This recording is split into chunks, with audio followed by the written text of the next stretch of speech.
Hello everyone, it's Monica and welcome back to my YouTube channel. Today it's time for another fancy fold craft challenge. It's the 5th of April and this month we're working with Dutch card fold. So I hope you're going to join in with this challenge, and thank you so much for actually joining in with the previous months. It was so nice to see all of your inspirations on our Facebook group, which is called Fancy Fold Craft Challenge, and also all your video tutorials with hashtag FFC Challenge 2023. So as you can see, I've got something prepared already. I'm going to use this lovely lavender all occasion card kit. This one came from Papercraft Essential issue 221. I had it for a while. It's not a new issue, but I didn't have a chance to use it, so I decided to use it for the Dutch card fold. So let me show you what I'm going to use. My Dutch fold card will be based on A4 paper. So I picked this card from Wisteria collection. It's this A4 luxury linen card, and as you can see, 4 different colors. So I used the deep purple and lighter, and there are 2 other colors which you can use. So I cut my paper and I've got this one for mats, but I want to show you a little bit of that kit. So there are some toppers, so some sentiments. As you can see, it has those beautiful fold effects as well, and lots of elements to decorate your cards if you want to. I will link that magazine in the description box below so you can check it out. But I've seen quite a few of you were using this card kit already, and the papers are really beautiful. It reminds me of a paper collection I have from Craft O'Clock as well, because it has those lavender papers as well, and I just love lavender as well in general. So these are the papers, very similar papers, so that's really beautiful, and it comes with this handmade with love sheet of stickers, so you can use that as well. So let me show you what I'm going to do. So first of all, I cut my paper it's 8 inches by 7 1/8, and then I'm going to score it. So I need my scoreboard. I'm using my We Are Memory Keeper scoreboard, and this one is 12 by 12, and I'm putting my 8 inches side to the score board, and then I need to score it at 2 inches and 6 inches, and then you have to turn it over to the 7 1/8 side, and then you need to score it at 2 3/8, a long score line, and then turn it to the other side, and then you need to score at 2 3/8, but only to this point, 2 3/8. And now I need to find the same spot, so I'm going to do it differently. I can see that here we've got 4 3/4,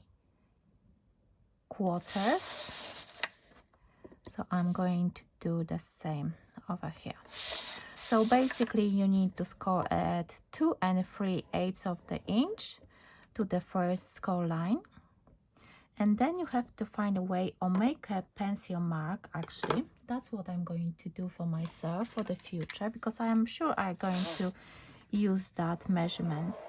So what you can do, you can actually do a pencil mark and just go from bottom to the top.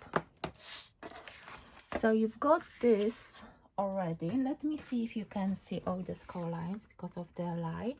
So yes, you can see that. And then what you need to do, where you've got those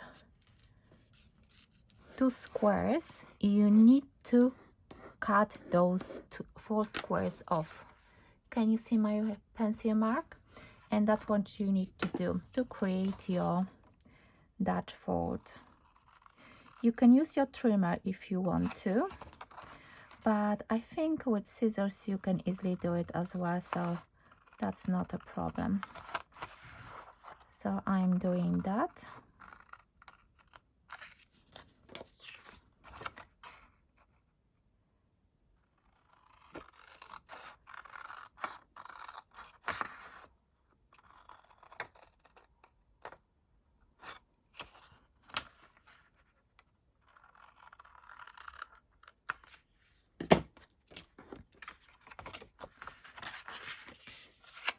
And now it's time to burnish all our score lines.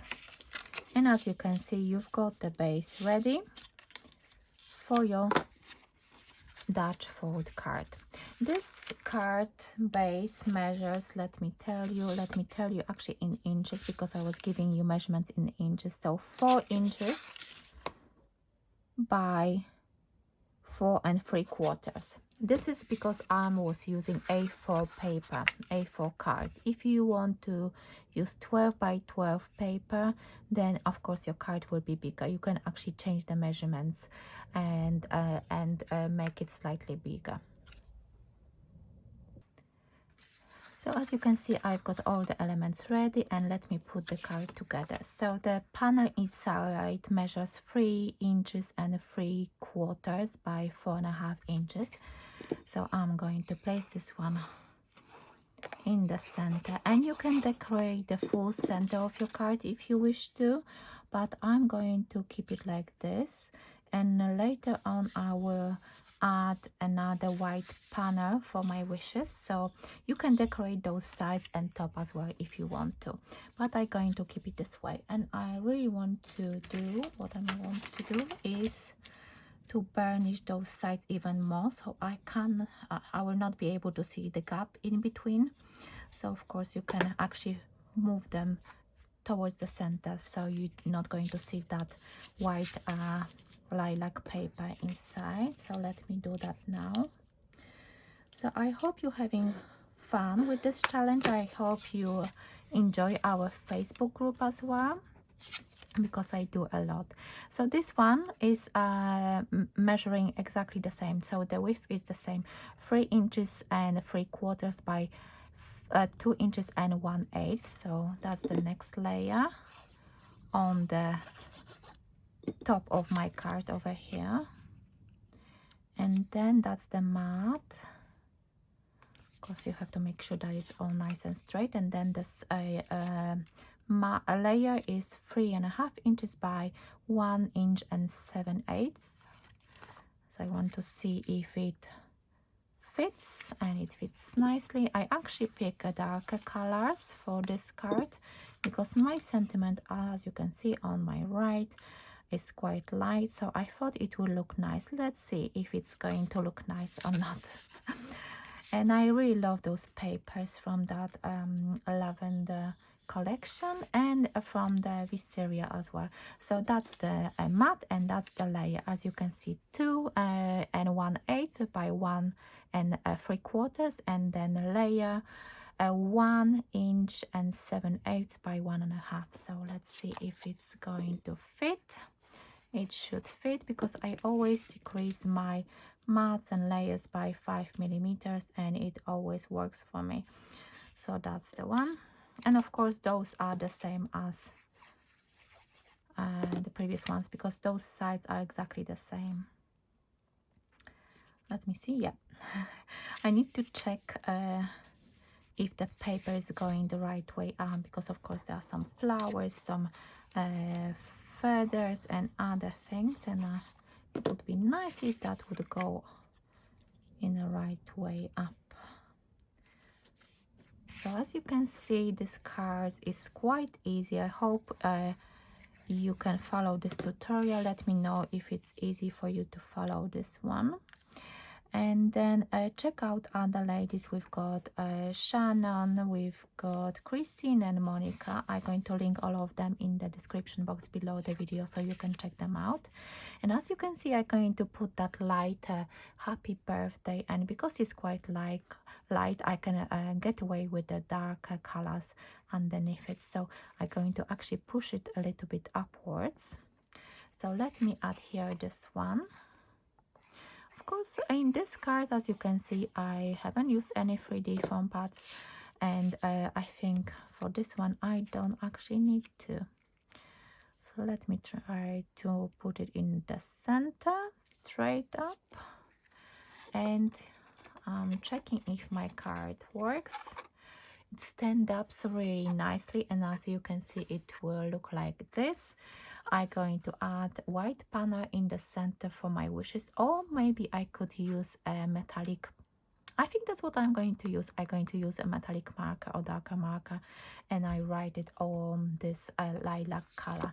So I was thinking to use the bow here as well, and I think that's what I'm going to do, because that's what I was thinking to use. So let me go with my first thought and just do it. Yeah, and it looks really nice. It's a very simple card, but I think it works very well. And I was thinking to add some gems, but I think I don't need to. I think I will just forget about gems this time. I'm going to open it up, and I think I've got some other embellishments I could use inside. I was actually thinking about maybe this flower, and I want to hide it on one of those sides, so I think that would work really well here. Let me see if I can find another leaf. Another leaf like that would be really suitable on this side as well. Maybe a small one like this. So let's see. And of course I need to cut those bits off, because that would annoy me a little bit, I think. So I'm cutting those bits off, and I'm going to add it here on the side, just to make this card a little bit more special inside. Do you decorate your cards inside as well, or you keep it blank? Because sometimes I do actually stamp something inside my cards, and I think yeah, it all depends on my mood as well, or even time, if I have enough time to do so. So I hope you're going to let me know, what do you think about this card? What do you think about the color palette I chose for this month's challenge? And are you going to join in this month as well? Or maybe you are watching this video, this series for the first time, and you are just want to experiment with different card folds. As I said, the 3 other ladies are taking part in this collaboration, but if you follow the hashtag FFC Challenge 2023, you can see other people taking part, and of course you can join our Fancy Fold Craft Challenge Facebook group, where you can share your projects, and when you can share your videos as well.